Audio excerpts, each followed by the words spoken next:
प्रिय विद्यार्थियों नमस्कार। कैरियर क्लासेस सूरतगढ़ के यूट्यूब चैनल पर आप सभी का स्वागत है। अपने पढ़ रहे थे निर्देशांक ज्यामिति और निर्देशांक ज्यामिति में अपने विभाजन सूत्र पढ़ा था। विभाजन दो तरह का होता है, एक अंतः विभाजन और दूसरा बाह्य विभाजन। अंतः विभाजन के लिए अपने दो फॉर्मूले पढ़े थे x और y के मान निकालने के लिए।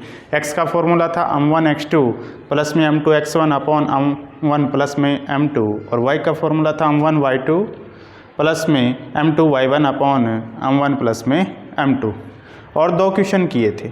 उसी से संबंधित अपने क्वेश्चन लेके आए हैं। क्वेश्चन क्या है देखिए, क्वेश्चन है कि दो बिंदु दिए हुए, बिंदु A और बिंदु B और एक बिंदु जो इनको अंतः विभाजित करता है वो भी दिया हुआ है, निर्देशांक -1,6। आपसे इस क्वेश्चन में उल्टा पूछ लिया। अभी तक अनुपात देकर बिंदु के निर्देशांक पूछ रहा था, इस क्वेश्चन में बिंदु के निर्देशांक दे दिए और आपसे ये पूछा है ये किस अनुपात में विभाजित करेगा। तो सबसे पहले अगर ऐसा क्वेश्चन हो जिसमें अनुपात पूछा हो तो आपको मैंने पहले भी बता दिया था, ऐसे क्वेश्चन में आप अनुपात को k/1 या λ/1 मान सकते हो। तो क्या लिखोगे, माना बिंदु P रेखाखंड AB को k/1 में विभाजित करता है, k/1 में विभाजित करता है। तो अंतः विभाजन का फॉर्मूला आपको पता है, m1 x2 प्लस में m2 x1। वहाँ क्या होगा, m1 की जगह हो जाएगा k और m2 की जगह हो जाएगा 1। तो फॉर्मूला क्या बनेगा देखना, x के लिए फॉर्मूला बनेगा m1 की जगह k है, k x2 प्लस में 1 इंटू x1 तो x1 अपॉन में हो जाएगा k प्लस में 1 और y के लिए फॉर्मूला बनेगा k y2 प्लस में y1 अपॉन में k प्लस में 1। यहाँ आपको x और y की वैल्यू दी हुई है, p के जो निर्देशांक है, x की वैल्यू -1 है और y की वैल्यू 6।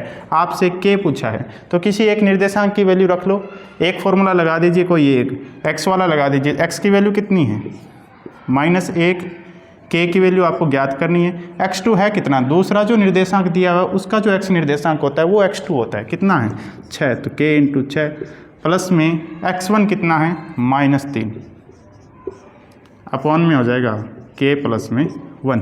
कोई एक निर्देशांक के लिए, चाहे तो x के लिए लगा दो फॉर्मूला या फिर y के लिए लगा दो, आपको k की वैल्यू मिल जाएगी। तो इसको सोल्व कीजिए आगे, -1 बराबर 6k हो जाएगा ये, और प्लस माइनस मल्टीप्लाई करोगे तो -3 अपॉन में k प्लस 1। इस k प्लस 1 का मल्टीप्लाई -1 से कर देना। जैसे मल्टीप्लाई करोगे तो माइनस का k और माइनस का 1 हो जाएगा और इधर 6k माइनस में 3। पक्षांतरण कर लीजिए, k उधर ले जाइए और उधर लेके जाओगे तो 7k हो जाएगा और -3 को इधर लेके आओगे तो ये प्लस का 3 हो जाएगा, तो 7k और -3 को इधर लेके आओगे तो प्लस का 3 और प्लस का 3 और माइनस का 1, तो बचेगा कितना, प्लस का 2, यानी 7k बराबर कितना है 2। तो k बराबर हो जाएगा k हो जाएगा 2/7। 2/7 का मतलब 2:7। तो अतः बिंदु P रेखाखंड AB को 2:7 में विभाजित करेगा।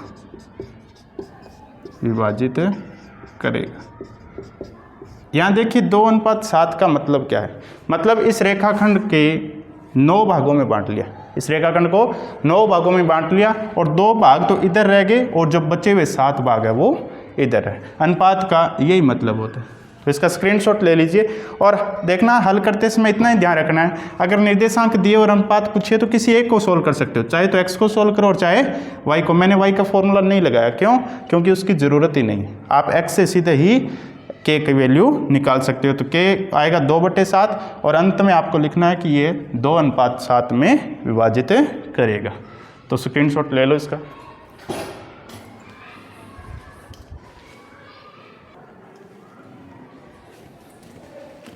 नेक्स्ट क्वेश्चन है कि दो बिंदु दिए हुए हैं ए और बी, और ये बोला हुआ है कि जो रेखाखंड ए बी है वो एक्स एक्स से विभाजित होता है, एक्स एक्स से विभाजित होता है। तो पूछा हुआ है कि एक तो बताइए कि वो किस अनुपात में विभाजित होता है, वो अनुपात भी बताना है, और दूसरा ये पूछा हुआ है कि जिस बिंदु से विभाजित होता है उसके निर्देशांक भी बताने हैं। तो आपको ध्यान इतने रखना है, बिंदु यहाँ से मिलेगा इस लाइन से, कहाँ से, देखिए एक्स से विभाजित होता है, और जो बिंदु एक्स, जो रेखाखंड है एक्स एक्स से विभाजित होती है, देखिए ये देखिए एक्स एक्स से विभाजित होगी मतलब एक्स एक्स उसको काटेगा, और एक्स एक्स उसको काटेगा तो वो बिंदु होगा वो एक्स एक्स पे, और एक्स एक्स पे जो भी कोऑर्डिनेट होता है उसका जो वाई निर्देशांक, एक्स एक्स पे स्थित किसी भी बिंदु के जो वाई निर्देशांक होता है वो 0 होता है। वाई निर्देशांक कितना होता है? 0 होता है। ये बात इतनी ध्यान रखनी है आपको, एक्स एक्स से विभाजित होता है, इसका मतलब ये है कि उसका वाई कोऑर्डिनेट कितना है? 0। तो बिंदु मानते समय आपको बिंदु मानना पड़ेगा x, 0, x, 0। क्या लिखोगे? माना बिंदु P के निर्देशांक, बिंदु P के निर्देशांक x, 0 तथा यह बिंदु P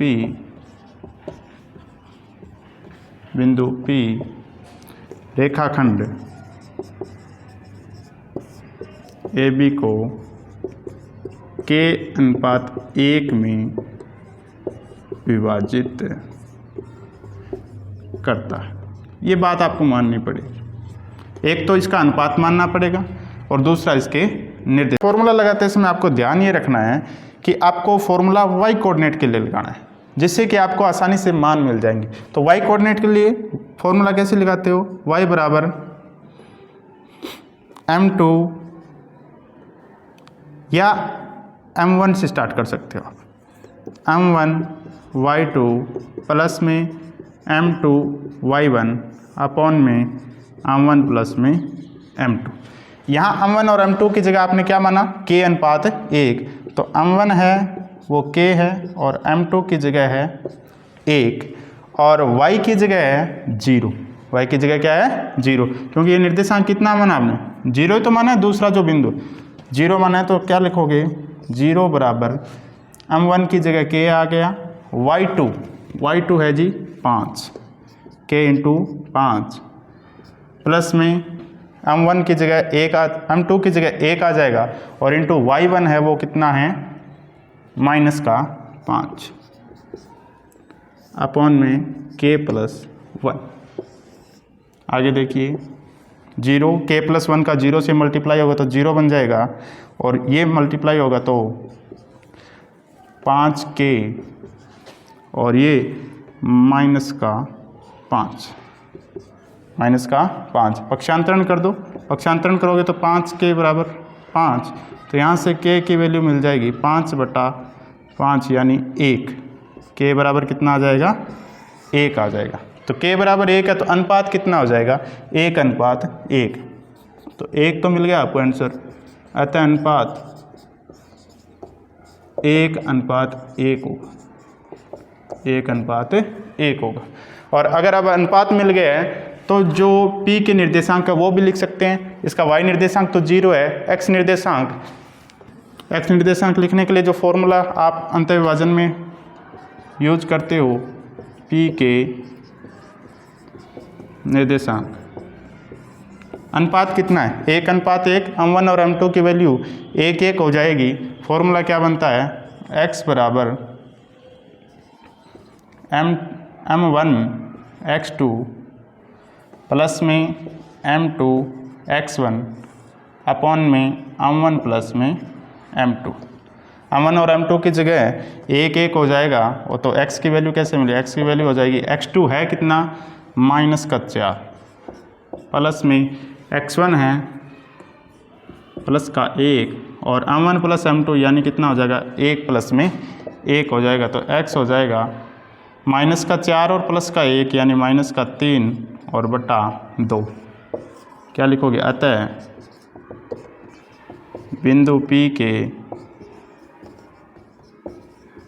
निर्देशांक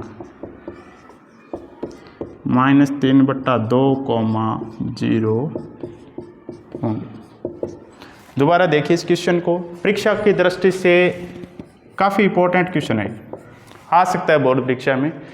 दिया हुआ क्या, दो बिंदु दिए हुए हैं और एक ही लाइन लिखी हुई है जिसको आपको समझना है। ए बी रेखाखंड है वो एक्स एक्स से विभाजित होता है, और जब एक्स एक्स से विभाजित होता है तो आपको ध्यान होना चाहिए कि जो बिंदु एक्स एक्स से विभाजित होता है वो एक्स एक्स पे होगा, एक्स एक्स पे होगा ना। ये मान लो लाइन ए बी है, ये ए बी है, तो ये पॉइंट जहाँ पर ये प्रतिच्छेद करते हैं वो बिंदु एक्स एक्स पे होगा, और एक्स एक्स पे जो भी बिंदु है उसका वाई कोऑर्डिनेट 0 होता है। तो बिंदु पी के कोऑर्डिनेट हो गए वो x, 0 मानने हैं। उसके बाद अनुपात पूछा, अनुपात भी पूछे तो अनुपात क्या है, अनुपात 1। उसके बाद आपको क्या करना है, अनुपात निकालना है। सबसे पहले k की वैल्यू निकालनी है, और k की वैल्यू के लिए इसका y निर्देशांक के लिए फॉर्मूला लगाएंगे, क्योंकि y निर्देशांक 0 है उस बिंदु का। y निर्देशांक के लिए फॉर्मूला क्या होता है, m1 y2 प्लस में m2 y1 upon m1 plus में m2। यहाँ से आपको k की वैल्यू मिल जाएगी 1:1। उसके बाद p के निर्देशांक x, 0 आपने माने थे, सेकंड कोऑर्डिनेट y कोऑर्डिनेट तो p का निकाल लिया आपने। x निकालना है तो x को निकालने के लिए क्या करेंगे, अंतर विभाजन का फॉर्मूला लगा देंगे, और जहाँ पर आपको अनुपात कितना है 1:1 है, तो x की वैल्यू मिल जाएगी -3/2। तो आप इसका स्क्रीनशॉट ले लीजिए।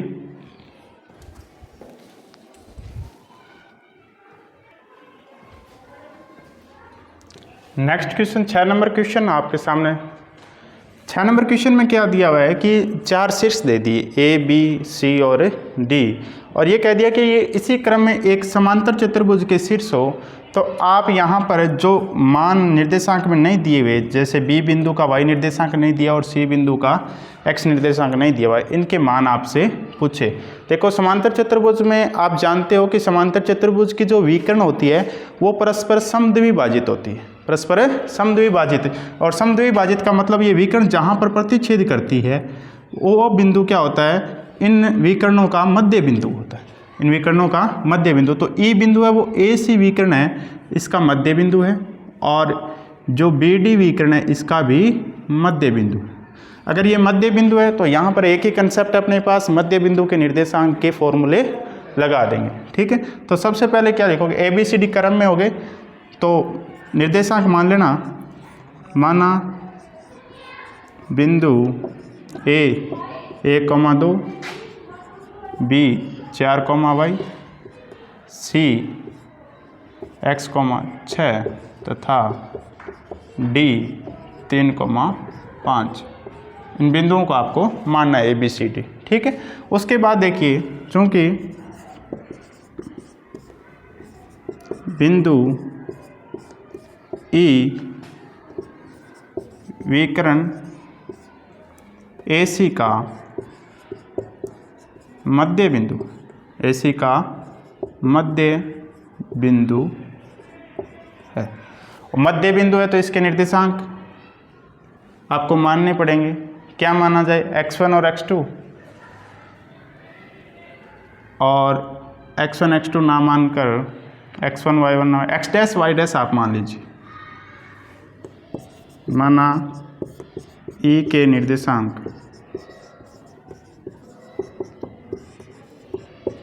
x डैश, y डैश है, E के निर्देशांक x डैश, y डैश। तो यहाँ से देखिए ए सी का मध्य बिंदु लिया हुआ, तो ए और सी मध्य बिंदु वाला फॉर्मूला लगा देंगे। एक्स डैश कैसे निकलेगा, x1 प्लस में x2 बटा 2, और y डैश y1 प्लस में y2 और बटा 2। तो x डैश देखिए, x डैश x1 का काम करेगा 1 और x2 का काम करेगा x, तो 1 प्लस x अपॉन में 2, और y डैश होगा 2 प्लस 6 अपॉन में 2।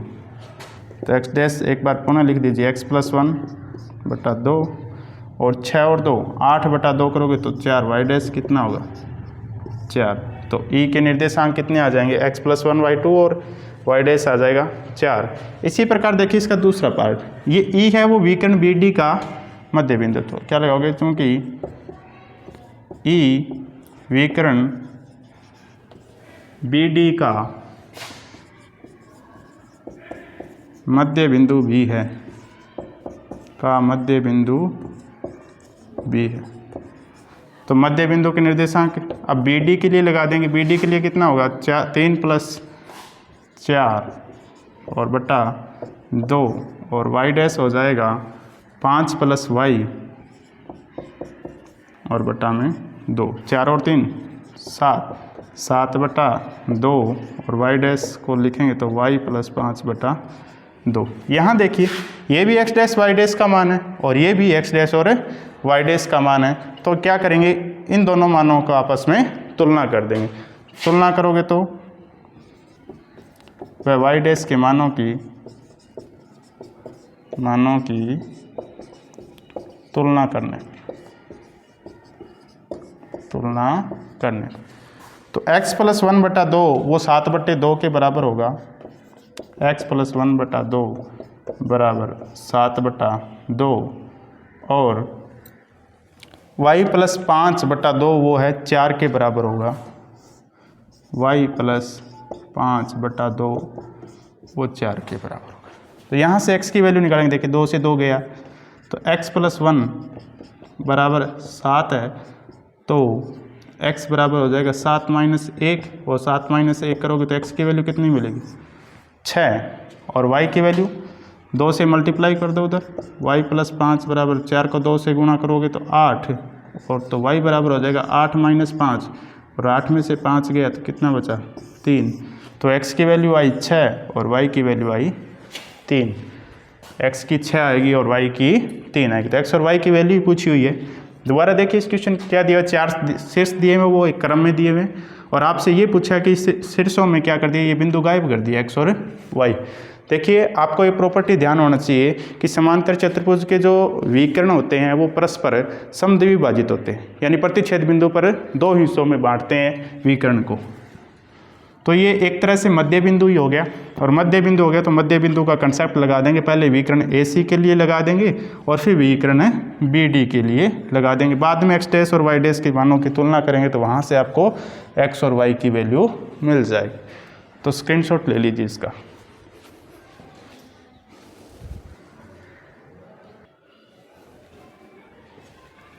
नेक्स्ट क्वेश्चन 7 नंबर क्वेश्चन है। इसमें क्या दिया हुआ है कि A और B एक वर्त का व्यास है, जहाँ वर्त के व्यास के सिरे हो गई A और B के निर्देशांक आपको दिए हुए हैं 1,4 और दिया हुआ है इसका केंद्र, और केंद्र के निर्देशांक भी दिए हुए हैं 2,-3।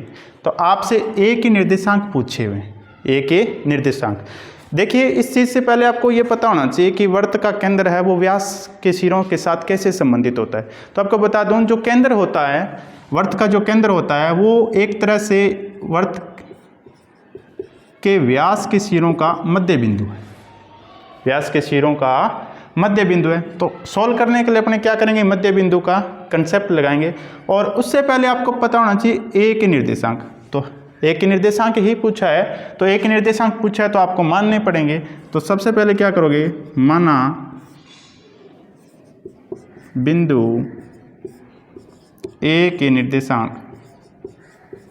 A के निर्देशांक x1, y1, x1, y1। Concept क्या लगाओगे, चूंकि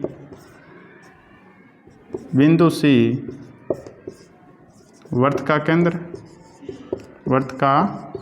केंद्र है और केंद्र बिंदु वर्त के व्यास के सिरों का मध्य बिंदु होता है, मध्य बिंदु होता है। और मध्य बिंदु का कंसेप्ट लगा देंगे। ये अगर मध्य बिंदु है तो मध्य बिंदु का सूत्र क्या लगाते हो, x बराबर x1 प्लस में x2 बटा 2 और y बराबर y1 प्लस में y2/2। यहाँ पर देखिए x और y की वैल्यू आपको दी हुई है 2 और -3, तो वैल्यू रख दीजिए x और y की। x की वैल्यू कितनी दी हुई है 2, तो 2 बराबर x1 की जगह आपने मान लिया x1 ही है, तो x1 और x2 की जगह कितना है 1/2, और इधर y की वैल्यू दी हुई है कितनी है -3, तो -3 बराबर y1 माना हुआ है आपका, और y2 है कितना 4/2। बहुत आसान प्रश्न है, इसको सोल्व करना है। सिर्फ 2 का इधर मल्टीप्लाई होगा तो 4 हो जाएगा, 4 होगा तो x1 + 1 बराबर कितना 4। यहाँ से x1 बराबर कितना हो जाएगा, 4 में से 1 घटा देंगे तो कितना हो जाएगा 3। इसी प्रकार यहाँ देखिए y1 प्लस में 4, 3 का 2 से मल्टीप्लाई करोगे तो 6, और आगे निशान माइनस का तो माइनस का 6, तो यहाँ से y1 बराबर पक्षांतरण करोगे तो -6 और -4 यानी -10 बनेगा, तो y1 की वैल्यू आ गई -10 और x1 की 3। लिख दोगे क्या, अतः बिंदु ए के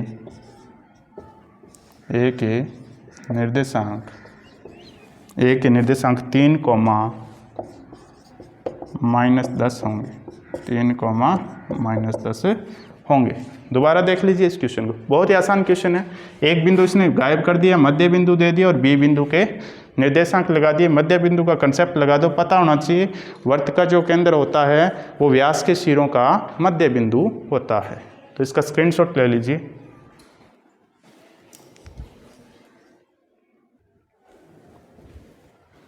नेक्स्ट है क्वेश्चन नंबर 8 आपके सामने। क्या लिखा हुआ है क्वेश्चन में, लिखा हुआ है कि ए बिंदु दे दिया इसने और बी बिंदु दे दिया, और ए बी रेखाखंड पे ही कोई बिंदु P है, कोई बिंदु P है। आपसे पूछा है कि इस P के कोऑर्डिनेट क्या होंगे, P बिंदु के निर्देशांक पूछा है। एक रिलेशन और दिया, अब की बार आपको अनुपात दिया हुआ नहीं है, आपको पता लगाना होगा कि ए जो अनुपात है, जो m1 और m2 है, उनकी वैल्यू कितनी है। तो इस रिलेशन से कैसे पता लगाओगे, देखिए AP बराबर है 3/7 AB, तो इसको मैं यूँ लिख सकता हूँ कि AP/AB है वो है 3/7। देखिए ध्यान से समझिए, यानी इसके हिस्से हो गए, A से P की लंबाई और A से जो B की लंबाई है वो कितनी है 3/7। इसका मतलब सीधा सा हो गया कि अगर AP है वो 3 मीटर है, AP कितनी है 3 मीटर, तो AB कितनी है 7 मीटर, कितनी है 7। अब देखिए ये अगर पूरी 7 है और ये अगर 3 है तो बची हुई ये हिस्सा कितना हो जाएगा 4, क्योंकि अगर टोटल 7 है, AP की लेंथ 3 है, तो बची हुई का हिस्सा कितना हो जाएगा 4 हो जाएगा। 3 और 4 टोटल करोगे तो 7 बैठ रहा है ना। तो जो m1 और m2 है वो कितना आएगा, ये जो लेंथ होती है वो m1 होती है और ये लेंथ होती है वो m2 होती है, तो ये अनुपात कितना आ जाएगा 3:4।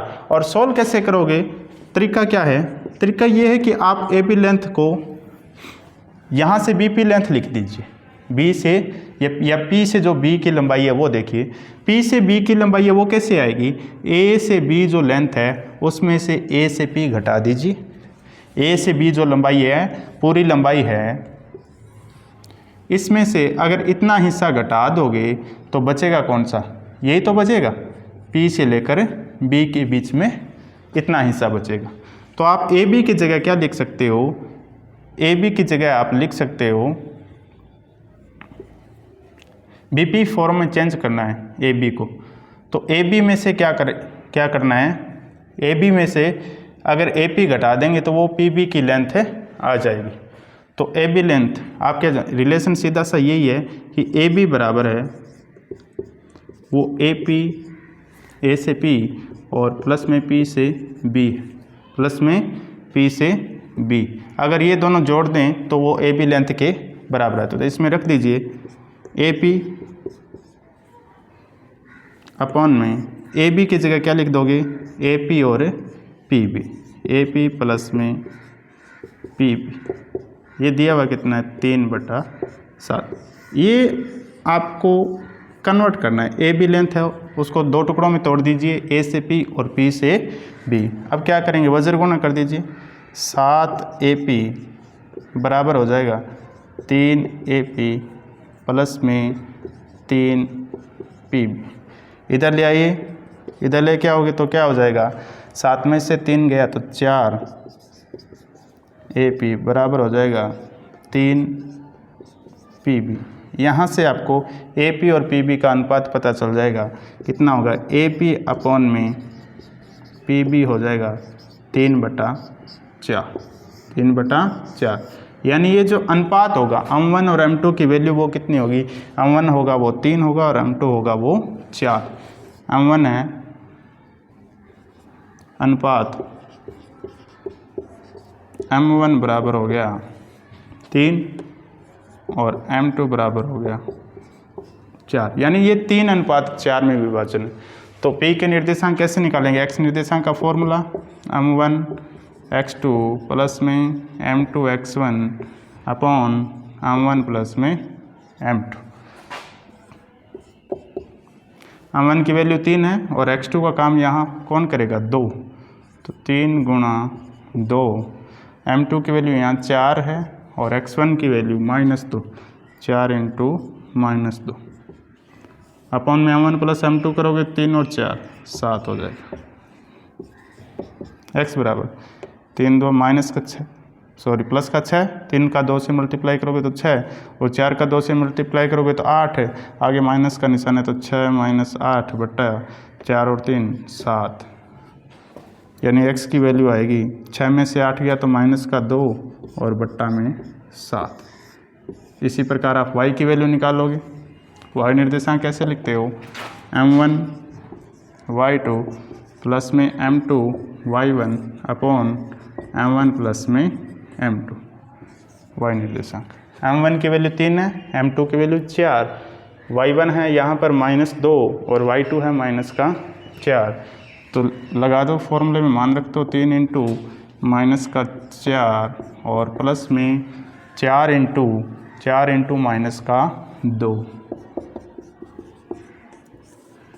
अपॉन 3 + 4, 4 तिया 12 और वो हो जाएगा माइनस का, और ये मल्टीप्लाई करोगे तो -8 और बट्टा हो जाएगा 4 और 3 7।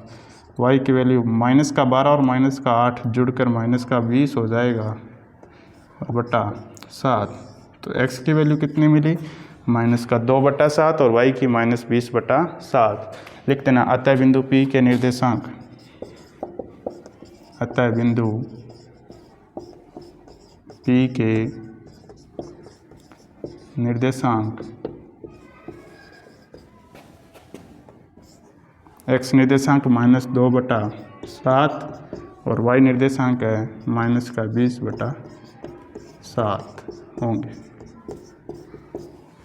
तो दोबारा देखिए इस क्वेश्चन को, है आसान, बस इस कथन की वजह से ये थोड़ा सा टफ बन गया। व्यवहारिक क्वेश्चन है बिल्कुल। AP लेंथ दी हुई है और AB भी दी हुई है, टोटल 7 दी हुई है। AP की जो लेंथ है वो 3 है, तो बच गई कितनी, P और B के बीच में लेंथ 4 बच गई, तो M1 और M2 की वैल्यू आ जाएगी, M1 की वैल्यू 3 और M2 की वैल्यू 4 आएगी। कैसे, आपको कन्वर्ट क्या करना है, AB को कन्वर्ट करना है। आप जानते हो AB बराबर क्या है, AP प्लस में PB। अगर इसी दिए हुए संबंध में अगर रख दोगे आप, तो यहाँ से AP और PB के बीच में संबंध आ जाएगा, तो यहाँ से अनुपात मिल जाएगा। AP है वो 3 है और PB है वो 4 है, तो M1 कितना बन गया 3 और M2 मिल गया आपको 4। स्क्रीनशॉट ले लीजिए इसका।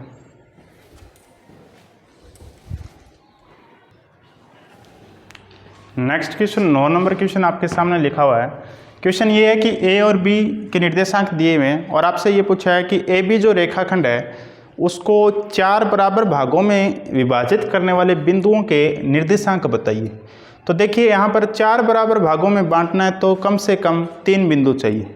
मैंने आपको ये पहले भी बता चुका हूँ, पहले भी बताया है कि जो अगर आप किसी रेखाखंड को 2 भागों में बांटना चाहते हो तो 1 बिंदु चाहिए, और 3 भागों में बांटना चाहते हो तो 2 बिंदु कम से कम चाहिए। अगर यहाँ पर 4 भागों में आप बांट रहे हो तो कम से कम 3 बिंदु होने चाहिए आपके पास।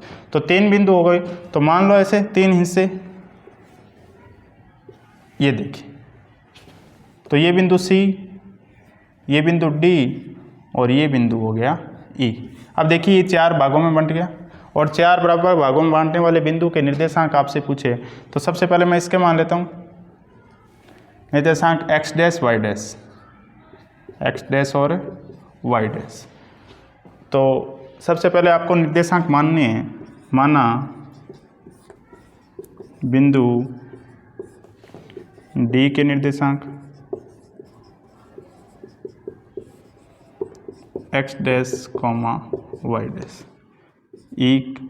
सी के निर्देशांक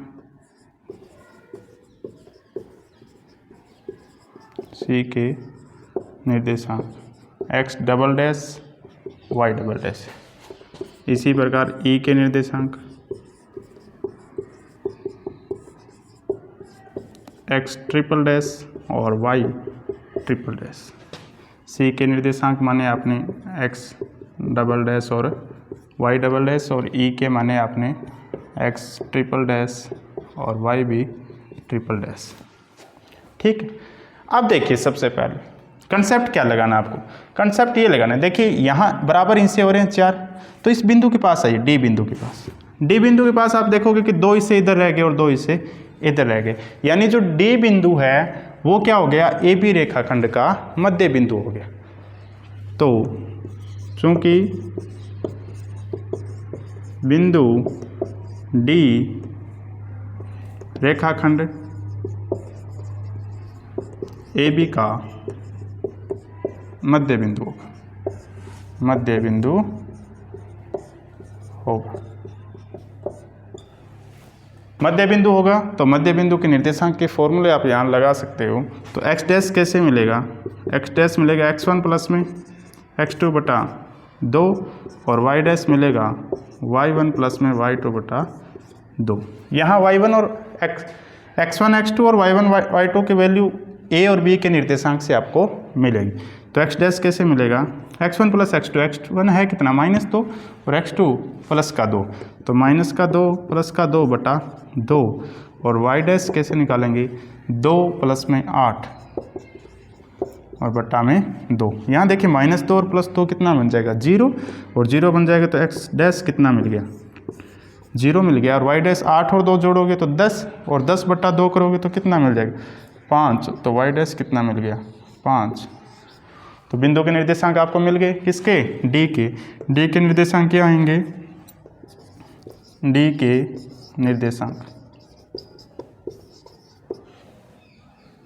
निर्देशांक हो जाएंगे 0,5। ठीक है, अब देखिए आगे क्या काम करना है। बिंदु सी के पास आइए, यहाँ देखिए ए और डी का मध्य बिंदु हो जाएगा सी, क्यों, बिल्कुल बीच में है, बराबर हिस्से हैं, तो बराबर हिस्से है तो अनुपात बराबर में बंटेगा, और बराबर अनुपात में बंटेगा तो बिंदु सी क्या हो जाएगा, सी यहाँ पर ए और डी का मध्य बिंदु होता है। लगा देंगे बिंदु सी ए डी का मध्य बिंदु होगा, ए डी का मध्य बिंदु। और मध्य बिंदु अगर है, मध्य बिंदु है तो मध्य बिंदु के निर्देशांक का कंसेप्ट लगाएंगे।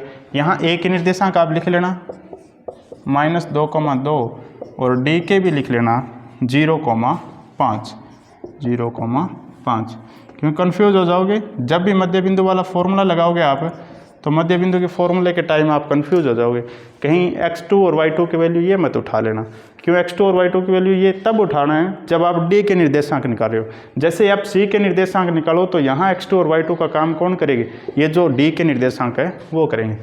तो x डबल डैश कैसे निकालोगे, -2 प्लस 0 और बटा 2, और y डबल डैश निकालोगे आप 2 प्लस में 5 बटा में 2। तो x डबल डैश -2 बटा 2 कितना हो गया, -2 बटा 2 कट जाएगा तो -1, x डबल डैश बराबर -1 मिलेगा, और 5 और 2 7 बटा 2, तो y डबल डैश मिलेगा 7 बटा 2। ठीक है, 2 बिंदु के निर्देशांक निकालिए, एक तो डी के निकालिए आपने और एक सी के। अब देखिए ई बिंदु यहाँ आ जाइए, ई बिंदु क्या होगा, डी और बी का मध्य बिंदु होगा, डी और बी का मध्य, क्योंकि बराबरी से, तो बिंदु ई डी बी का मध्य बिंदु है, और मध्य बिंदु अगर है तो मध्य बिंदु का कंसेप्ट लगाएं। तो पहले डी के निर्देशांक आप लिख लेना। डी के निर्देशांक कितने थे? 0,5 और बी के निर्देशांक भी आप लिख लेना 2,8। फॉर्मूला लगाने में थोड़ी सी आसानियत हो गया आपको, ठीक है, आसान हो जाएगा फॉर्मूला लगाना। x ट्रिपल डैश बराबर हो जाएगा 0 + 2 बटा 2 और y ट्रिपल डैश 5 + 8 बटा 2। 2 बटा 2 करोगे तो कितना हो जाएगा? 1। x ट्रिपल डैश आ गया 1 और y ट्रिपल डैश 8 और 5 13 और ये हो जाएगा 13 बटा 2। यहाँ देखिए 3 बिंदु थे और तीनों बिंदुओं के आपने निर्देशांक निकालिए। डी के निर्देशांक निकालिए और बिंदु सी के और बिंदु ई के निर्देशांक तो नीचे आप लिख सकते हो। अतः बिंदु डी के निर्देशांक 0,5 और सी के निर्देशांक -1,7 बटे 2 और ई के निर्देशांक होंगे 1,13 बटा 2। तो देख लीजिए, स्क्रीनशॉट ले लीजिए आप इसका, बहुत ही आसान क्वेश्चन है, समझ लीजिए इसको।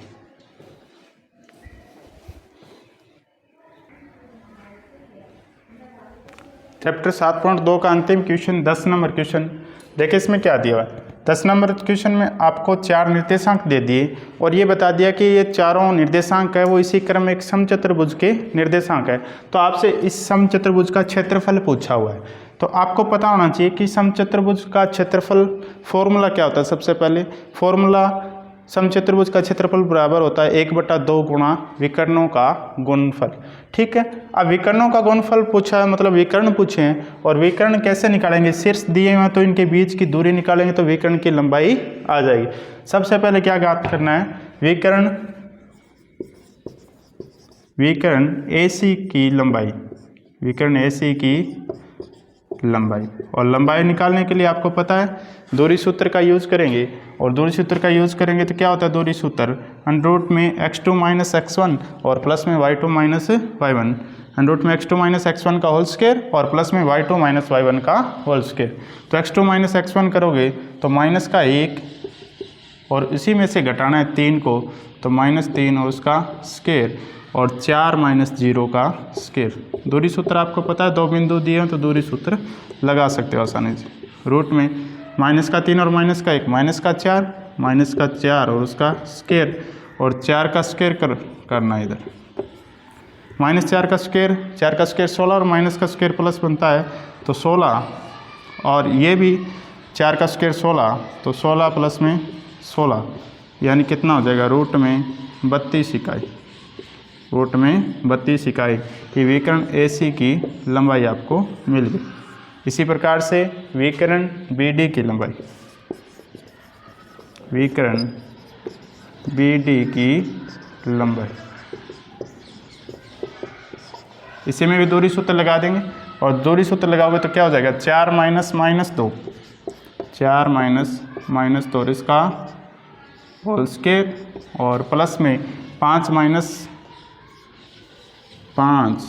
-1 और इसका होल स्क्वायर। यहाँ देखिए माइनस मल्टीप्लाई होगा तो प्लस बन जाएगा। 4 और 2 कितने हो गए? 6 का कर देना है यहाँ पर स्क्वायर और प्लस में माइनस प्लस होंगे 5 और प्लस 1 कितना हो जाएगा? 6 का स्क्वायर। ये देखिए 6 का स्क्वायर करोगे तो 36 और ये 6 का स्क्वायर करोगे तो 36 यानी √ में 36 और प्लस में 36 और 36 √ में कितना हो गया? 72 इकाई। इस √ में 72 इकाई यानी ये BD की लेंथ आ गई। अब √72 को आप अभाज्य गुणनखंड करके रूट को हल कर सकते हो, यानी टुकड़े कर सकते हो। √32 को भी अभाज्य गुणनखंड करके आप सोल्व कर सकते हो। तो या तो आप पहले ही सोल्व कर लीजिए इनको। √32 कितना होता है? 16 √2 16 4 √2 हो जाएगा। ऐसी हो जाएगा 4 √2 इकाई और ये हो जाएगा 6 √2। BD बराबर हो जाएगा 6 √2 इकाई। अब फॉर्मूला लगाना है समचतुर्भुज का क्षेत्रफल। समचतुर्भुज का क्षेत्रफल फॉर्मूला होता है 1/2 गुणा विकर्णों का गुणनफल, विकर्णों का गुणनफल। यहाँ विकर्णों का गुणनफल से मतलब है विकर्णों की जो लंबाई आपने निकाली है उनका क्या करना है, गुणा करना है। तो 1/2 और विकर्ण की कौन सी है, AC, और दूसरी कौन सी है, BD। इनकी लंबाई आपने निकाली है, कितनी आई, AC की लेंथ कितनी आई थी, 4√2, और BD की लेंथ कितनी आई थी, 6√2। यहाँ देखिए 6 का 4 से मल्टीप्लाई कर दो आप, 6 का 4 से मल्टीप्लाई करोगे तो 24/2, और √2 का √2 से मल्टीप्लाई होता है तो रूट हट जाता है, क्योंकि सेम नंबर जब आप रूट के अंदर मल्टीप्लाई करते हो तो रूट हट जाता है। तो रूट हटेगा तो 2, यहाँ इस 2 से 2 चला जाएगा तो आंसर कितना आ जाएगा, 24। और अगर ये क्षेत्रफल है तो इसकी इकाई क्या लिखोगे, वर्ग इकाई। तो क्षेत्रफल आपको कितना मिलेगा, 24 वर्ग इकाई। ठीक है, इसका स्क्रीनशॉट ले लीजिए।